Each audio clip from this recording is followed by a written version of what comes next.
Hey, how are you guys doing? I hope that you've all had a great week, especially leading up to Easter. By the time this comes out, I will be up in Raleigh with my family celebrating Easter, going out to some friends' houses, hanging out with some other family, um, and just going to church and doing everything that we normally do on Easter. I can't wait. And I hope that you guys all have a great Easter and that you had a great time leading up to Easter as well. This message today is specifically for Easter. Um, this is a message that I feel like God had really been speaking to me, telling me that it was time to release it on Easter. And I feel that it can be very applicable for a lot of different areas in our life. So I hope that you guys all enjoy it, and I will see you back next week. Bye. So, do you guys have any recurring nightmares? Some nightmares that, for me, at least the one that I'm about to share with you guys, like this is something that I haven't ever been able to shake. Like I remember back when I was like 10 years old, dreaming about the same thing as I am now every once in a while. And it's not like I dream about it every night, but it happens often enough, and it happens almost in the exact same way every single time that is something that I feel is kind of part of my dream life. It's something that I have experienced many, many times before. And I don't know why. I don't know why it necessarily keeps coming back. Some people say that your dreams are like a portal into your life, and it's actually trying to like say something about you or about your life, which if this is the case, I hope it's not true.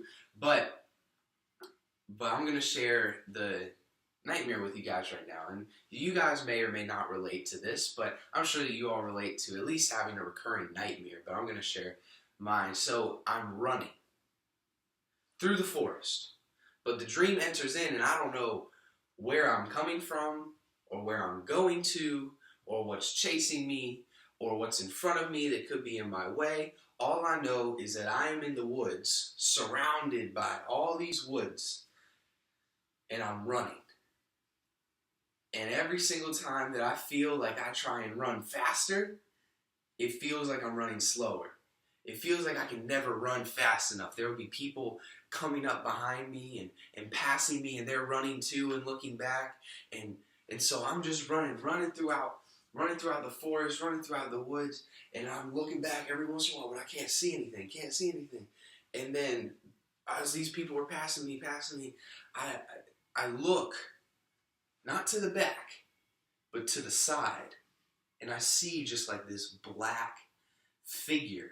I don't even know like what it's in the shape of. It's kind of, I'm gonna sound really nerdy here, but if you guys play Pokemon, it kind of looks like Ghastly, just like or maybe like a floating Ditto. Now, I don't know. I love Pokemon. I know my Pokemon stuff, so I don't know if you guys can relate to that. But pretty much it's just like I'm running, and there's this floating glob it just like looks evil. Like there's no face to it. There's no like limbs to it. It's just a black blob with eyes. That's it. All it's got is eyes. And it's just staring at me. And it seems to be running fast as it gets up to me, but then it's running my pace for a little while and makes straight eye contact with me. And then it keeps going. And then I wake up because I get so scared. I'm like, oh crap, I've let it get ahead of me. I don't know what's going to happen now. If it's faster than I am, it's going to be able to do whatever it wants. So as soon as it gets in front of me, every single time I wake up. Every time. So I don't know if you guys can relate to this recurring nightmare, but a lot of people have said that they have nightmares pretty frequently about them trying to run away. And if it's not this nightmare, one of the most frequent trends in my nightmares is that I'm running, but I can't run fast enough. I can't flee fast enough. So today I want to talk a little bit about fleeing. So when we think about fleeing in our physical life, there can be an infinite amount of reasons why we have to flee. Maybe you got a new job. Maybe you're going to a new school, moving on to the next phase of life. Maybe you're going from high school to college, and then you're becoming an adult. You're moving out on your own. You're going to a new place, moving without your parents. And then sometimes it's not necessarily our fault. I know a lot of my friends had to move and really had tough time with their parents once their parents have gotten divorced, because they have to live in a separate state for at least a year after they got divorced. So they would have to constantly be going back from their mom's house to their dad's house, back to their mom's house. And they almost felt as if they were fleeing from the two separate lives. They had friends in their mom or at their mom's house, and they had friends around their dad's house, and they kept fleeing, but then never able to really establish themselves.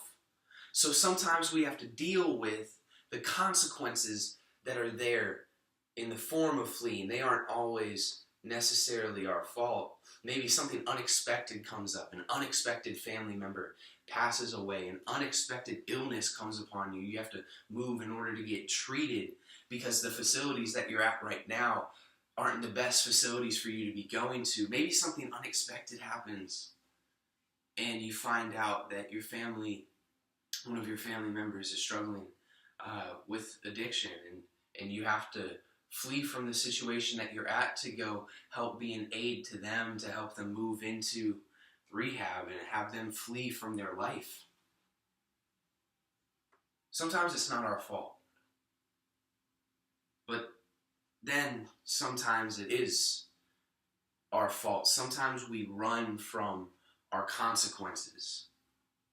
We look at the actions that we've done, and then we flee before the consequences of those actions can get to us. Sometimes we flee from relationships because maybe the things that you said would have offended the people so much that it's better for you to just leave their life and flee and run from them than it would be to actually face them. Maybe the gossip that you're spreading behind your back, which you know is personal information that isn't even all the way true about one of your friends, one of your close friends, and then she finds out or he finds out. And now you got to flee from that relationship in order for the harm not to go any further. Sometimes the fleeing is our fault. But regardless, why do we flee? Why? I don't know if you guys have ever seen that Vine of the preacher saying why. I know I'm switching from like something pretty serious to something really funny, but I love this Vine. If you haven't seen it, just type in "Why Preacher Vine" on YouTube or Google or whatever. It will pop up, I promise. But it's just like this preacher, and he's going, "Why? Why? Why?" It's great. It's just like a little different, like 1-second clips of the preacher saying why at different points throughout his sermon. Oh, it's great. Okay, that's back to the point. Why do we flee? Why? What's the point? You know, sometimes, I think a lot of the times actually, we flee because of emotion, right? We're scared. We're fearful of what might happen. Maybe we're scared of the unknown. We're scared of the possibilities that might come with it. Sometimes we're scared of the opportunity itself. Sometimes we look and we feel unqualified, so we have to run away to somewhere where we feel satisfied with the qualification that we have. Like I said, there's so many reasons why we flee. But why do we flee? Because in 2 Timothy 1 verse 7 it says, God did not give us a spirit of fear. God gave you the Spirit of power, His power, because the Holy Spirit is living inside of us. The same God who spoke the world into existence is inside of you once you've accepted Christ into your life. The same God, the same power, the same provision, the same promise, the same outcome is in you. So why do we flee?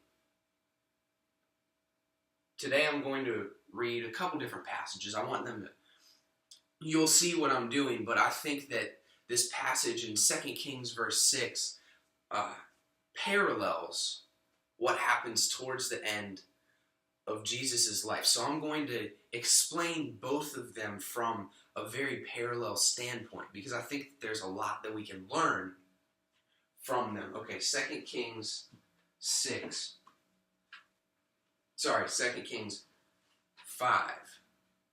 verses 11 and 12. 10 through 12. Man, I'm really messing this up today. 2 Kings 5, verses 10 through 12. So, to give you guys a little bit of context before this, there's this guy named Naaman. And Naaman is part of the Syrian Empire. He's a war leader for the Syrian Empire. And he developed leprosy on his hands. And so leprosy can mean a number of different things in the Old and New Testament, but pretty much something that happened to his hand and he can't use it like he used to. Sometimes leprosy included sores. Sometimes it just shriveled up. The body part just shriveled up and they weren't able to use it anymore. Whatever it looked like, it doesn't specify here. But his hand was unable to be used. So Naaman goes to the king of Israel, which is pretty interesting in my opinion, because he's from the Syrian Empire who's at war, like quite literally at war with Israel. But he goes to the king of Israel and says, I need to see a man of God who I have heard about, so that he can heal my hand. The king was so mad that he didn't even have the man of God brought to him. He said, you know what, you go to him. I don't even care about what happens. So he sends Naaman over to the man of God's house. Now the man of God here is named Elisha, not Elijah. Elijah was the mentor of Elisha. So now this is after Elijah has died, and Elisha has followed in his role of being a prophet, being a healer. So now we're going to pick up once Naaman is at Elisha's house. So Naaman goes up to the door, knocks in verse 10. And Elisha sent a messenger to him saying, go wash in the Jordan 7 times, and your flesh shall be restored, and you shall be clean. But Naaman was angry and went away, saying, behold, I thought that he would surely come out to me and stand and call upon the name of the Lord his God, and wave his hand over the place and cure the leper. Are not Abna and Pharpar, the rivers of Damascus, better than all the waters of Israel? Could I not wash in them and be clean? So he turned away and went in rage. I want to talk to you guys about 4 points today.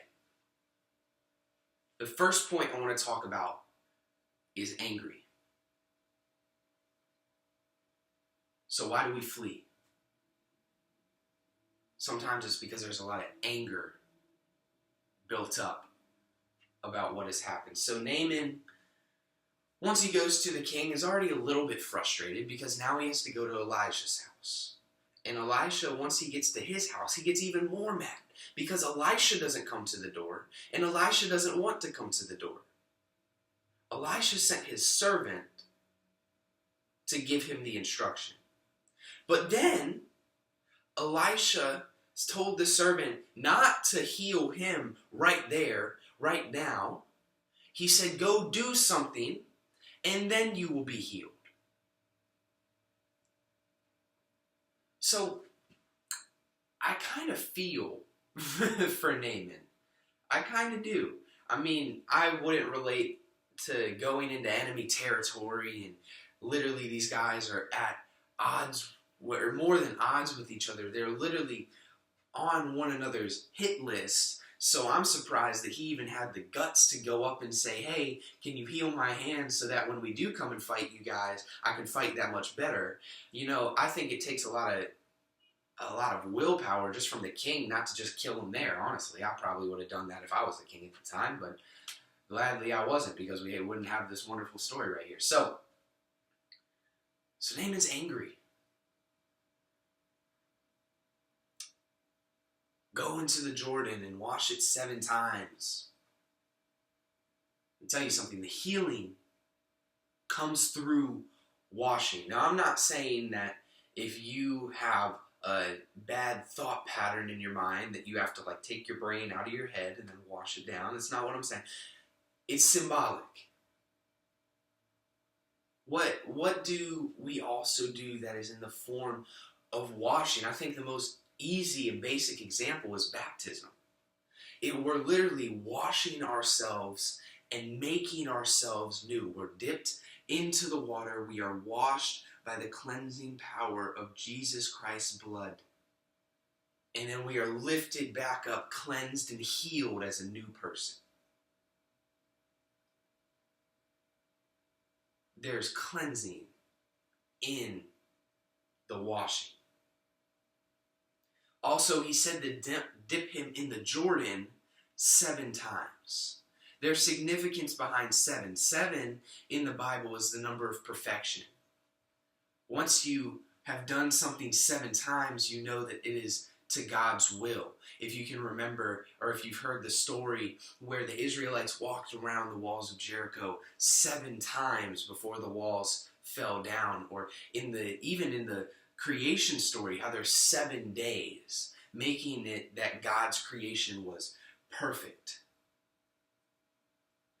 There's a lot of symbolism of 7 throughout the Bible. 7 is the number of perfection. And the thing is, too, there's purpose to the place that God wants you to go to.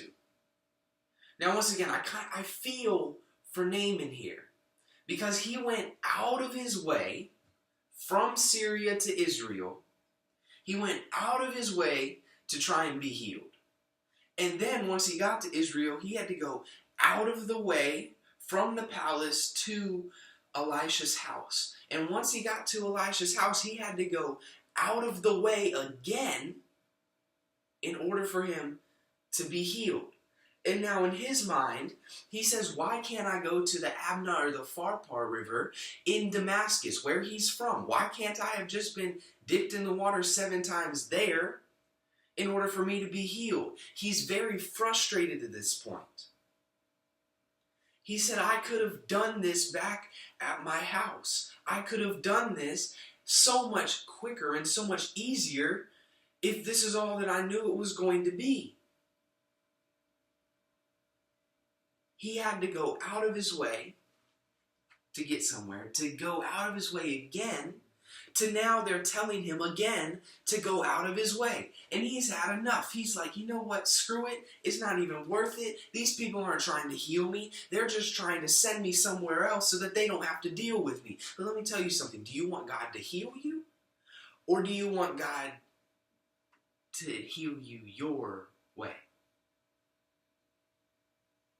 Remember, Naaman was like, I thought that Elisha would come out after his servant opened the door, and he would just come out and say, stick out your hand, and then do some magic curing power, and then boom, it was healed. Now, I have no doubt that Elisha could have done this, because Elisha had done stuff like this before.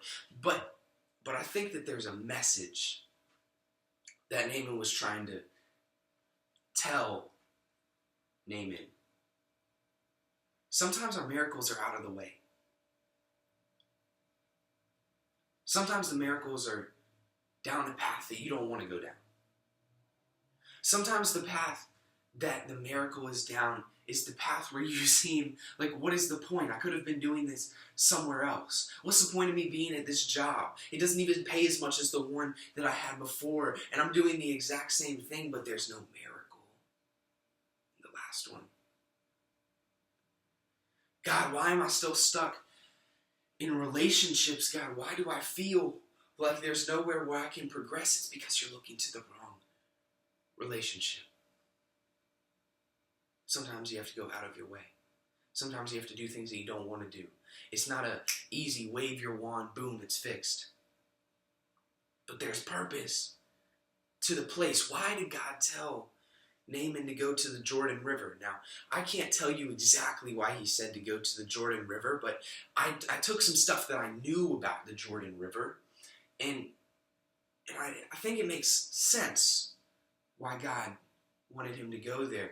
If you guys can remember, it was the river that separated the Israelites from the promised land. All they had to do was cross over. All they had to do was go through something that was dangerous in order to get to something that was promised. That's a lot of the times how the miracles work in our life. Going out of our way. Also about the Jordan, it's where Jesus was baptized. That's where John the Baptist did many of his baptisms. The Jordan River itself is in the promised land. There's power behind the place that God is trying to put you in. But we can't get caught up saying, well, I could have done this back in my hometown. I could have done this in Damascus. I could have done this in the Abna and Pharpar rivers. Why did you send me to the Jordan? You're just making me go further out of my way in order for me to be healed, which I thought was something that was going to come just like that. I wish there was a magic wand for my life. I wish there was a magic wand for my struggles. I wish that there was a magic wand for addiction. I wish that there was a magic wand for feelings of inadequacy.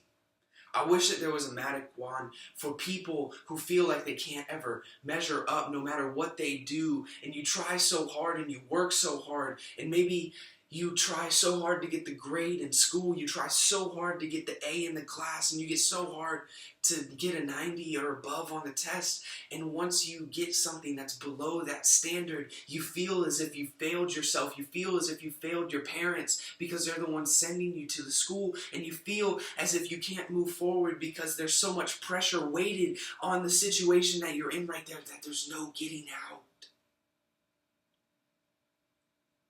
But the miracle is when you go out of the way. There can be no miracle if there is no mess. No miracle where there is no mess. But Naaman here is fleeing from his miracle. At the end of the verses, it says that he went away in rage. He went away from the promise that had been spoken to him. He was running away from the healing that he came to find in the first place. Let me tell you something. When healing shows itself in our life and we view it as that's just one more step out of the way, you've already come this far. Why would you turn back? What's a little bit more out of the way? What's a little bit more? You've already gone out of your way to see the king, already gone out of your way again to meet Elijah, and now he's telling you to go out of the way. What's one more?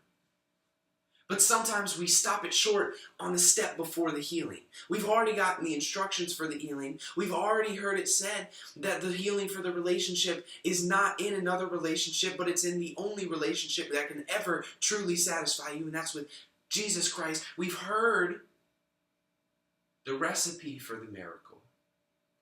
But we flee because it's out of the way. We flee because it's uncomfortable. We flee because we want to stay still and have the miracle come to us. But miracles require movement. Now, like I said, I'm going to parallel this with something in the New Testament that's very close to the end times of Jesus. Matthew 26, verses 55 and 56. A little context here. Jesus is in the Garden of Gethsemane. Judas has already betrayed Jesus and has come into the garden and has kissed Jesus on the cheek, signaling to the Roman guards that were with Judas that Judas had kissed the man that they are trying to get. And what I think is so powerful is Jesus, when Judas kisses him on the cheek, says, "Do what you have come to do." Jesus already knew what was happening. Verses 55 and 56 say, "At that hour, Jesus said to the crowds, 'Have you come out against a robber with swords and clubs to capture me? Day after day, I sat at the temple teaching, and you did not seize me. But all this has taken place in the scriptures of the prophets might be fulfilled.' Then all the disciples left him and fled." So first, I want to draw 2 points out. This is the second point that I want to make. First, we had angry. Now we have against. We flee because we go against something that we know is the right path. Sometimes we get angry. We run away because of the extra steps that we have to take. But sometimes we flee even though what we know is going against what God has told us, or what you feel and know is the right thing to do. So here, when Jesus is addressing the crowds who came to arrest him, he said, why? Essentially, I'm not going to be able to say it word for word, but just summarizing, he says, "Why are you coming after me now?" He said, basically, I haven't changed. Why have you? And a lot of the times we come after God that way in our life. Sometimes that when the bad things happen to the good people, or when something bad comes into our life and we think that it's from God, and we look at it going, "God, how could you let that abuse into my life? God, how could you let that broken relationship into my life?" And when God brings it to you, or when you bring it to Christ and you're trying to arrest him for it, he says, "Why do you come against me now? I'm no different yesterday, today, or tomorrow. I'm always the same. Why do you come against me now?" A lot of the times, most of the times, pretty much all of the times, where we come against Christ, it doesn't come from Christ. A lot of the times when we have the feelings of, why would this even happen? God can't be real because this has happened. Look at all the horrible things that are going on in the world. Look at all the strife. Look at all the death. Look at all the hatred. God can't be real because of it. We go against God, but God is saying, "Why do you come against me now? I'm the same God as when I gave you the blessing.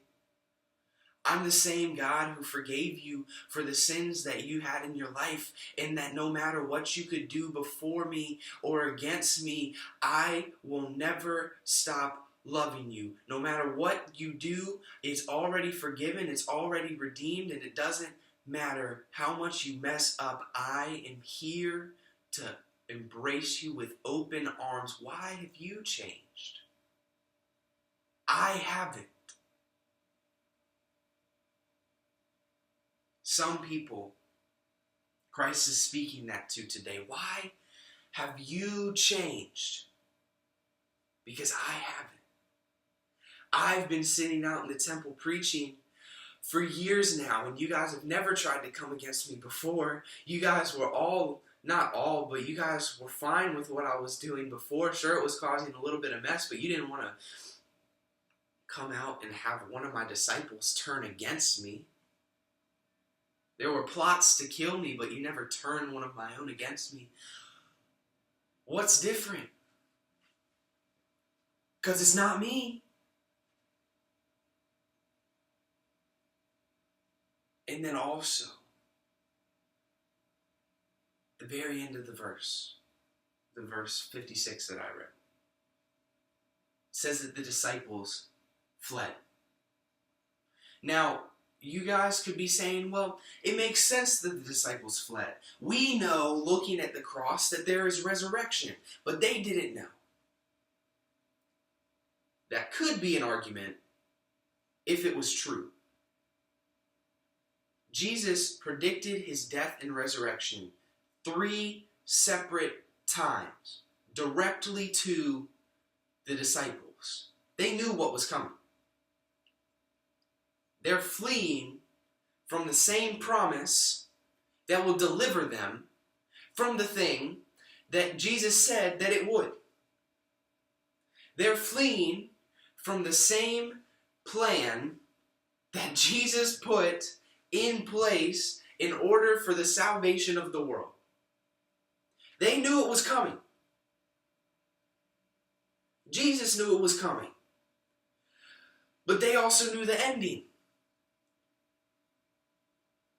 Let me tell you something. We are exactly like the disciples.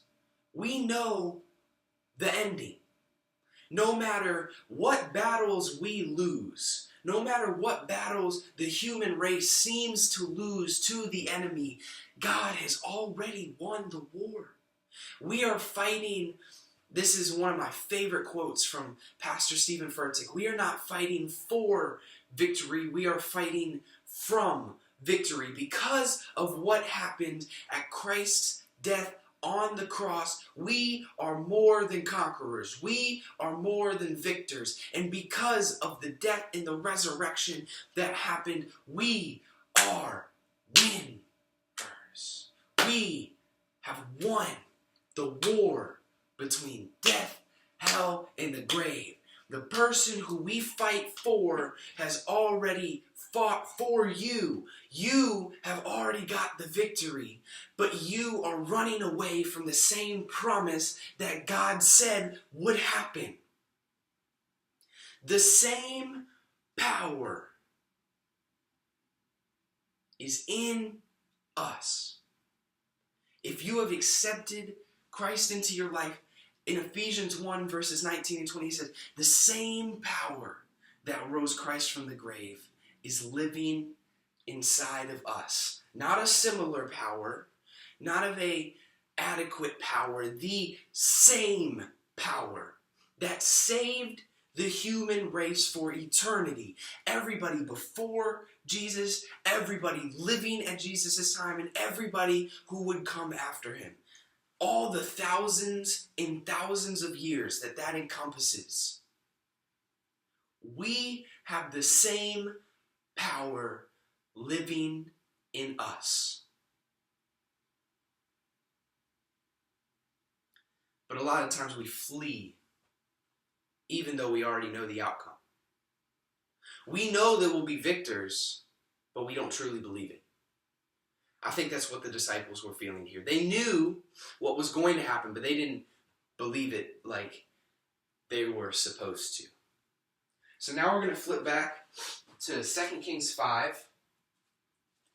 I'm going to read a couple verses further, because when we left off with Naaman, he's fleeing from the same promise, the same healing that he had been wanting. He went away in rage. And I'm going to read 2 Kings 5, verses 13 and 14. But his servants came near to him. My father is a great word, or it is a great word the prophet has spoken to you. Will you not do it? He has actually said to you, wash and be clean. So he went down and dipped himself 7 times in the Jordan according to the word of the man of God, and the flesh was restored like the flesh of a child, and he was clean. So Naaman actually did follow the word of the Lord, the word of the man of God, the servant of the man of God, and he was healed just as he said. Dipped in the Jordan 7 times, came up healed, just as he said. The third point I want to talk to you guys is actually. Here in these verses, it says that he actually said to you. His Naaman's people, men who were with him, said, whoa, whoa, whoa, whoa, I think you misunderstood what was happening, because a lot of the times in our life, when the healing comes from the place that we don't want it to come from, we don't hear what it's trying to tell us. We need people in our life to slap us into shape and say, look, this is the exact thing that you had been asking for. This is the exact thing that you came here for. And now you're just going to run away from the healing that has been promised to you because it didn't come from the source that you wanted it to come from. You're not going to go through with the same healing that you were praying for and that you were hoping for and that you've been just dying down on your knees, exclaiming and shouting out to God and worshiping for and hoping for and believing in, and you're going to run away from that same thing just because you have to do something? The servant said, what he actually said was go down to the Jordan, wash 7 times, and you'll be clean. He didn't say go out of your way, but that's how we see it. God isn't telling us to go out of the way because it's all part of the plan. But we see it as out of the way because we want it to happen according to the way we think it should happen. It's not out of the plan because it's still within the promise. It's not out of the plan because it still has a purpose. It's not out of the plan because there's still a path to get there. The same healing that you were hoping for, you can't run away from. What is actually being said. We need to have some people in our life who can speak the actually to us. Who can look at the breakup that just happened in our life and say, I'm so destroyed by this relationship. How could he have done this to me again? I went back to him after he promised that he wouldn't cheat on me again. And now look at where I am. We're in the exact same place. And the friend can say, actually, there's a lesson that can be learned about God's promise here. You need people who can speak into your life in the actually way. And I shouldn't say you like I don't need it either. I need it too. I hope one thing that you guys understand about this is every single time that I make a message, every single time that I preach, if it doesn't speak to me, then I'm not going to speak it to you. If it isn't applicable to me, then I'm not going to be able to share it with you because God won't be able to teach me about anything that I can't learn about for myself. Everything that I'm saying to you guys is coming from a position of, I need it too. There's places in my life where I might be running away from the miracle that I've been hoping for because I feel like it's out of the way in order to get there. And God is saying, examine your life today. Examine the promise in my life because what I have actually said is going to bring you the thing that you've hoped for. Actually.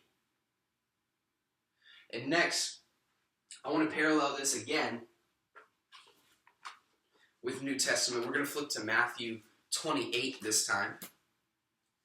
just a little context for Matthew 28. It's the last book in Matthew, which if you know anything about the Gospels and the New Testament, that means that this is once Jesus has been raised from the dead.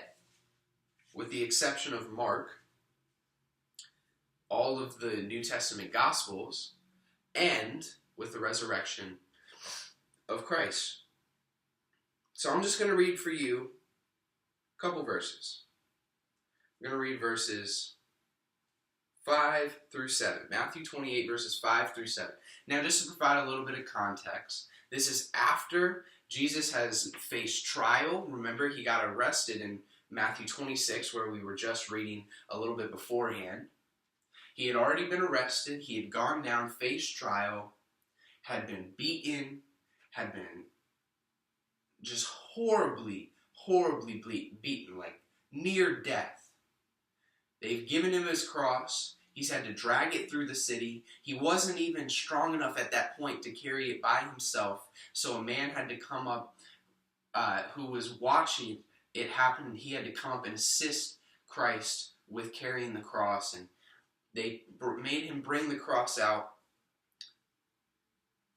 And he's been hung on the cross.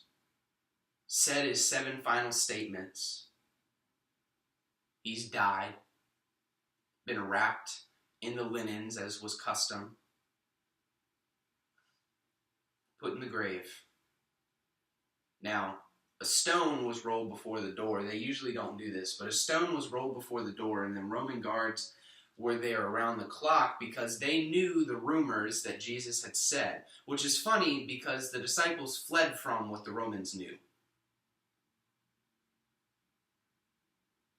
The Roman soldiers, the Roman government knew that Jesus had been rumored to rise from the dead on the 3rd day.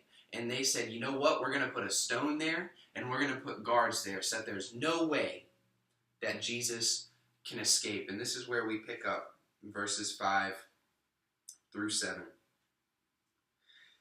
But the angel said to the woman, this is Mary Magdalene, coming back to the tomb, visiting the tomb where Jesus had been laid 3 days before.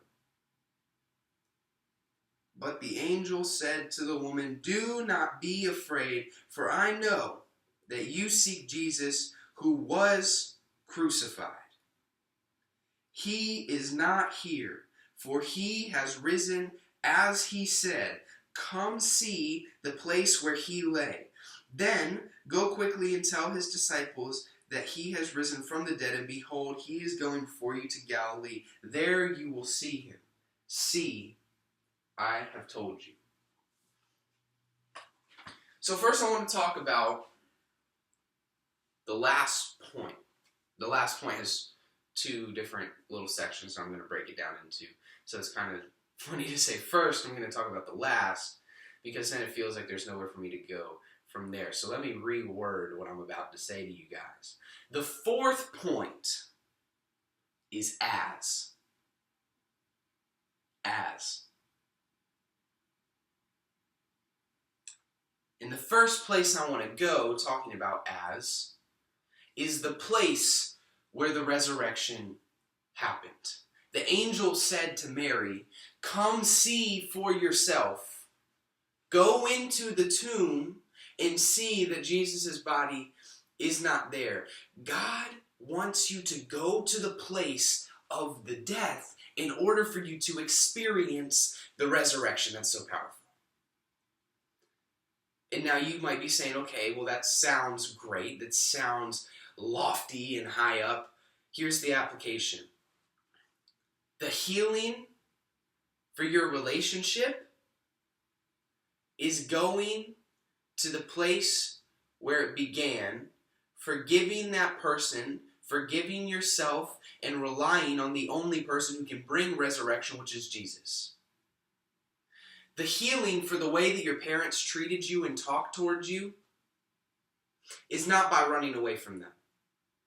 It's by facing the situation, forgiving them for it, and then seeing God's purpose in it. and showing and being the love of Christ that God has showed to you to them. There could be a really good message called To You, to Them. I might make that into a message one day. The same feeling that brought you into your addiction, the same feeling why you keep looking those things up on the internet that you know that you shouldn't be watching, that you know that you shouldn't be looking at, that you know you shouldn't be doing things to yourself to while you do it. Those same things. The healing for them is not by running away from them. The healing, which is the resurrection, is in the place where the death happened.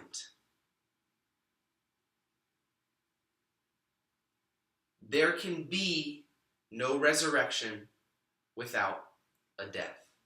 And God wants you to experience the resurrection, the healing in your life by revisiting the place of the past. Not by getting back involved with it, but by remembering where you were, forgiving the people that were involved, and turning to God in order for you to be able to look to Him to provide everything else that you need.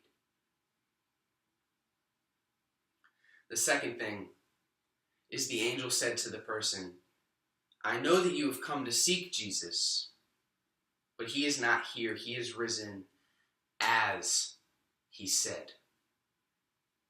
The healing that comes in our life is as Jesus says. The healing that comes in our life is as God has called it to be. As the plan that God has for our life. As the purpose that is in our life.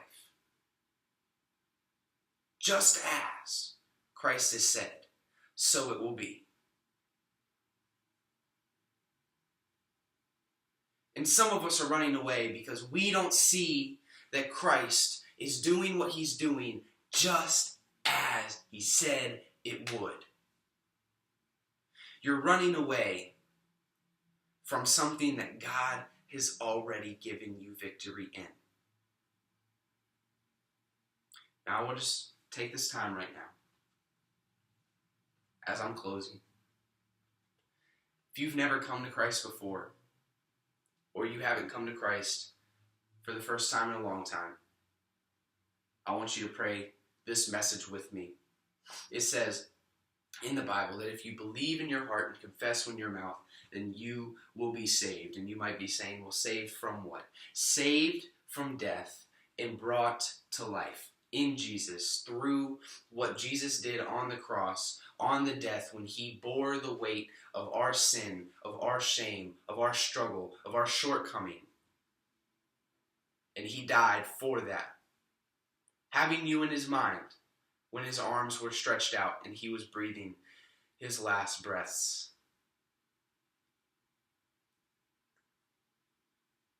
If you need to accept Christ's forgiveness today on your life, bow your head and pray this with me. God, I need you in my life today. I've been running away from your promise. I've been running away from who you are. God, I've been running away from the things that I know that you've put in my life. And God, I don't want to anymore.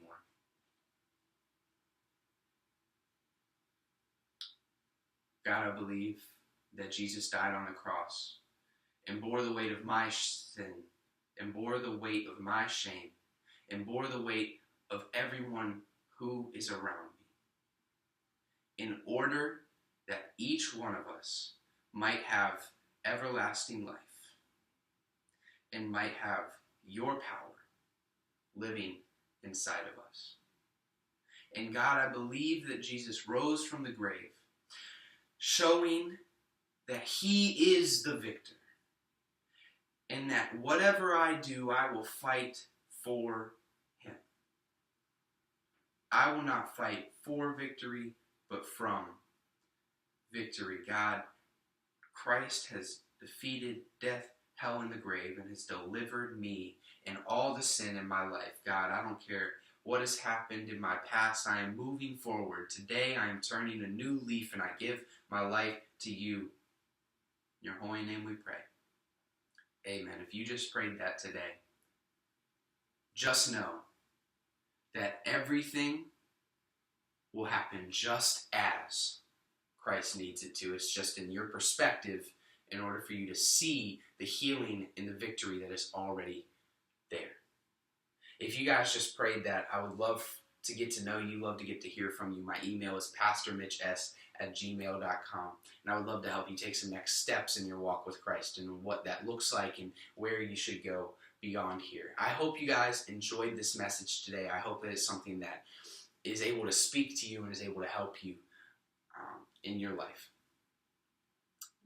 Next week, I'm going to be preaching another message. I'm going to be doing something that isn't really linked to a sermon series here for a little bit, kind of just sharing with you some messages that God has put on my life. I think that the way I'll do the messages is that I'll do some of them from sermon series, and then some of them in between the sermon series that I lay out are going to be just what God has been teaching me in my life. So I hope you guys come back next week. I'm really excited to preach the message for next week. I've already been working on it really hard. So I hope you guys have a great week, and I will see you guys all next week.